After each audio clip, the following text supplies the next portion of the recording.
अस्सलाम वालेकुम हकीम साहब। वालेकुम सलाम। आज हमें ये बताएं आपकी पसंदीदा कुश्ता कौन सा है?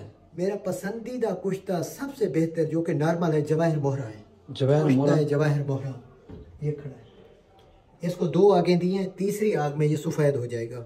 वैसे 2 आगों में भी मुजरब चीज़ है, तीसरी जब आग देंगे ना 20 किलो की गुहार गंदल में इसकी टिक्की बना के गेली मत करके 20 किलो की आग दूंगा तब सफ़ेद। लेकिन कमाल 2 आगों में भी बेहतरीन है, तीसरी आग में सफ़ेद हो जाता है। तो उसके बाद माजून ख़ास, तीसरा कुश्ता सोना, 1 ग्राम कुश्ता सोना, 1 तोला जवाहिर मोहरा, दोनों को मिक्स कर लें। माजून खास आधी चम्मच इसकी निकाल के गंदम दाने बराबर कुश्ता रख के खाएं। एक बार खाएं, 3-4 साल कमर नहीं झुकेगी, चाहे जितने आप नील हो चुके हैं, जितनी आपको मतलब एक फीलिंग नहीं होती, टेस्टोस्टेरोन का लेवल कम हो चुका है, या अपनी बचपन में जैसे कि हर बंदा गलत कार्य करता है, उसके बाद जो है ना लाइफ बर्बाद रहती है, अपनी अजवाइजी लाइफ। बाकी मेरी वीडियो को खास कर देखा करें, जब मैं इस तरह की चीज़ें दिखा रहा हूँ तो फैमिली में अगर बैठे हों तो स्किप कर दिया करें, ताकि वहाँ पे बच्चे ना सुनें।